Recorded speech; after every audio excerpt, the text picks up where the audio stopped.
The old Ford rumbled down Highway 13. It was a lonely stretch of asphalt. The night was dark. Shadows stretched out from the sparse trees lining the roadside. Behind the wheel, young David shivered. He was tired. He had been driving for hours. David was eager to reach his destination. David adjusted the radio. Static crackled through the speakers. He sighed and switched it off. The silence was unnerving. He could hear the ticking of the old car's engine. It sounded like a metronome counting down the seconds. The headlights cut through the darkness. They illuminated the empty road ahead. David thought about his late father.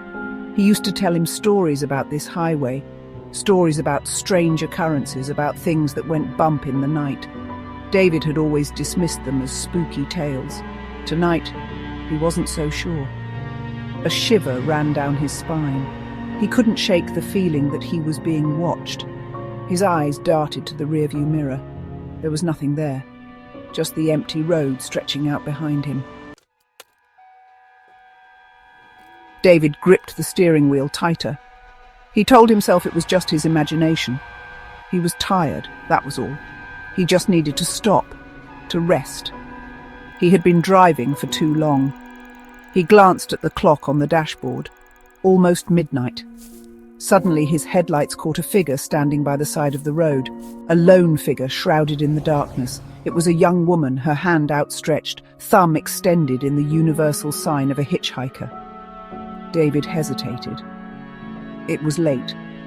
Too late to be picking up strangers on a deserted highway. His father's warnings echoed in his mind. But something in the girl's stance, her vulnerability, pulled at him. He slowed down. He rolled down the window as he came to a stop beside her.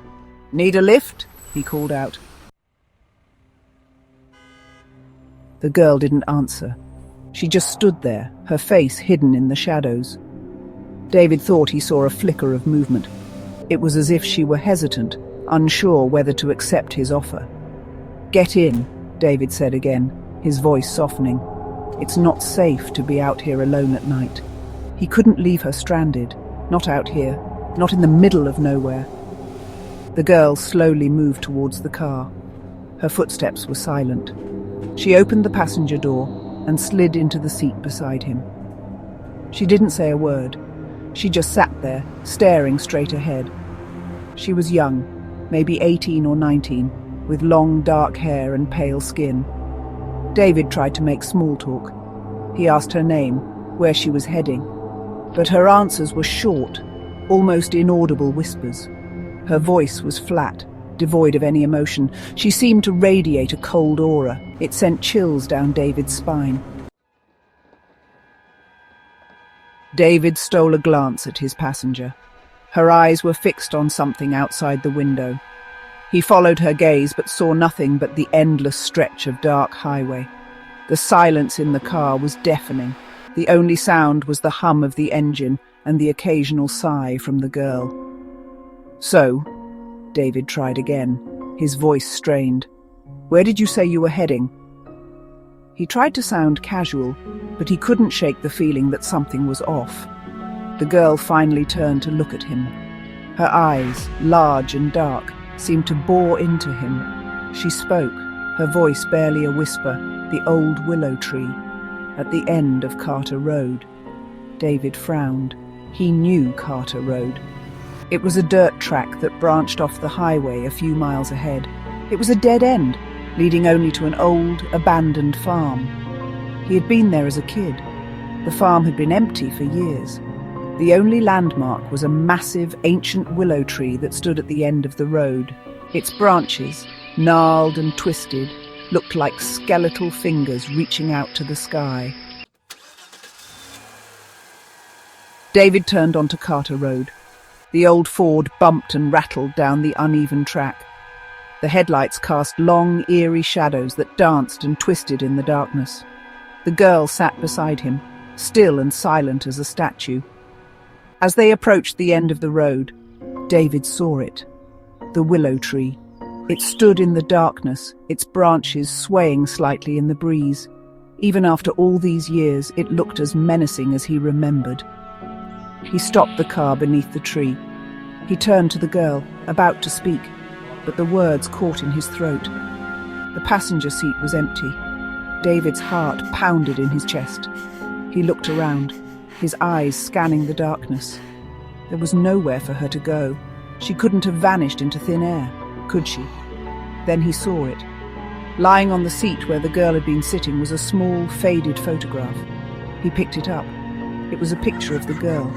She was wearing the same clothes she had on tonight, but she looked different, happier, and younger, much younger. David's hand trembled as he held the photograph. He stared at the image of the girl, his mind racing. Where had she gone? Who was she? And why did she have this picture of herself? He got out of the car and walked slowly towards the willow tree. He had a strange feeling he should go to the farm. He didn't know why. It felt like something was pulling him there. The old farmhouse loomed before him. It was a dilapidated structure, its windows boarded up, its paint peeling. He approached cautiously, his footsteps echoing in the silence. He reached the front door and raised a trembling hand to knock. As he did, the door creaked open. It swung inward, revealing a dimly lit hallway. David hesitated for a moment, then stepped inside. The air inside the house was thick with the smell of dust and decay. Cobwebs hung from every corner. David walked slowly down the hallway, his footsteps echoing on the wooden floor. He reached a room at the end of the hall. The door was slightly ajar. He pushed it open and stepped inside. The room was sparsely furnished. A single lamp cast a dim glow over a rocking chair and a small table. Seated in the chair, her back to him, was an elderly woman. She was frail and thin, her white hair pulled back in a bun. "Excuse me," he said hesitantly. "I saw your light on, and—" The woman slowly turned to face him. Her eyes, though clouded with age, were sharp and alert. She looked at him, a flicker of recognition crossing her face. "You look like her," she whispered, her voice hoarse. "Like who?" he asked, confused.